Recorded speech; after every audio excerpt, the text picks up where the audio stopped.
Well, I did my first tennis session in 13 days today. I've had a wrist injury because I took a trip to Georgia last month, and I came back, and that night actually, well, I injured my wrist, but before that happened, I was making a turn really close to my house that I've made literally hundreds of times, and I made a turn, and there's a guy approaching fairly closely, and meaning he was coming, and I crossed safely and properly.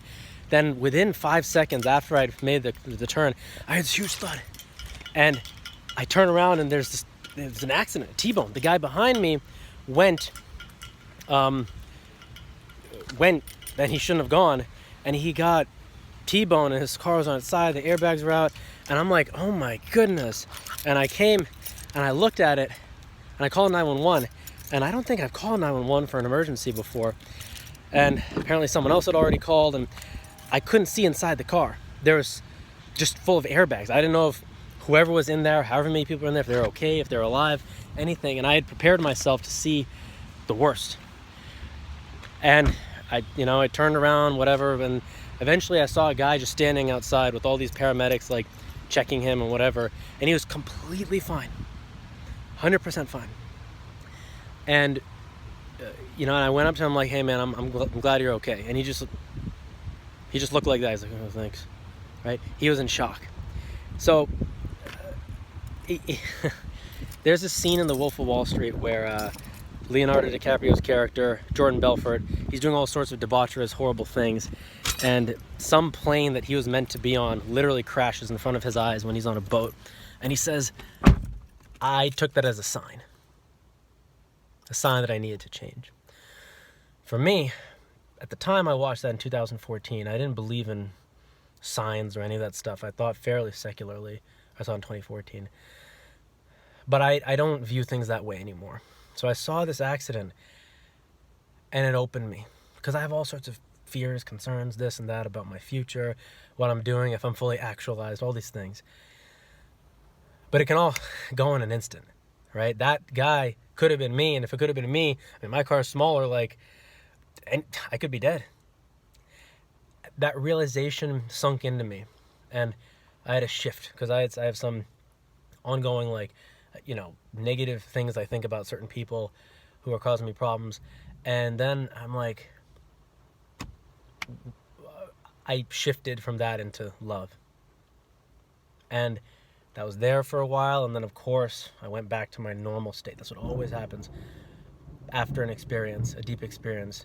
I don't think there's a single experience that completely changes you 100% forever, but it can lead to implants that can completely change you 100% forever over the course of time.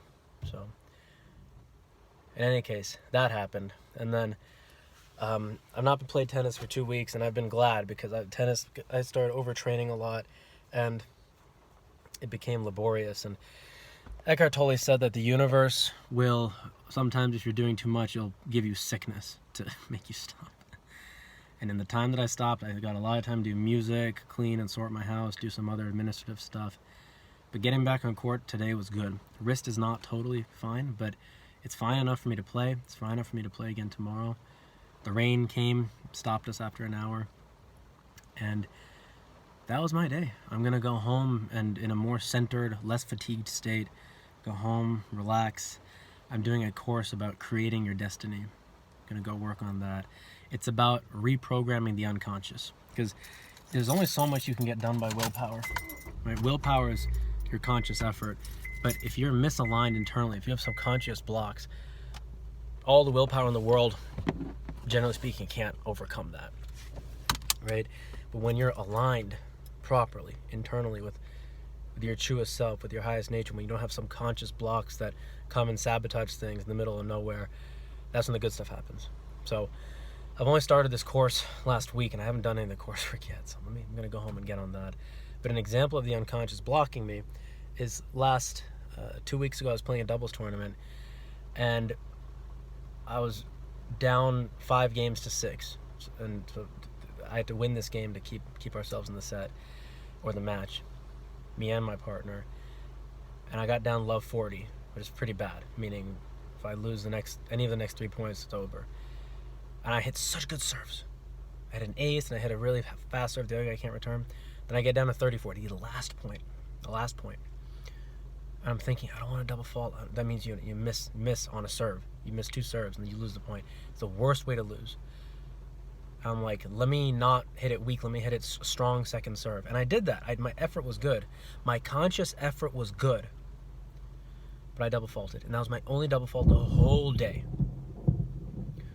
That's a matter of the unconscious blocking things. So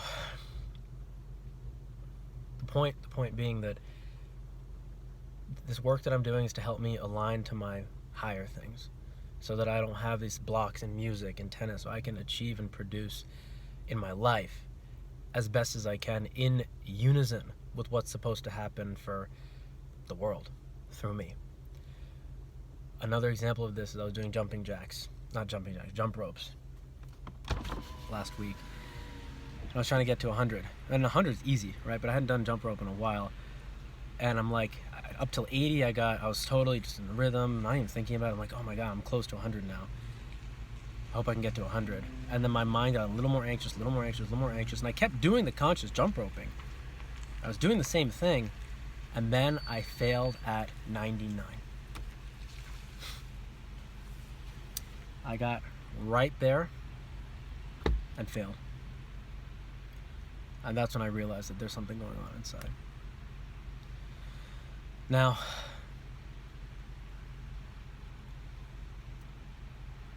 that awareness is important.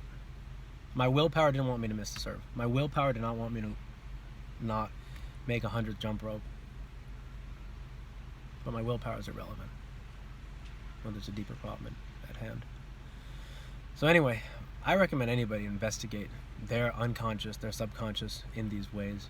But that aside, that's what the Create Your Destiny course is for me to align to higher and higher things that my conditioned normal mind is not used to aligning with.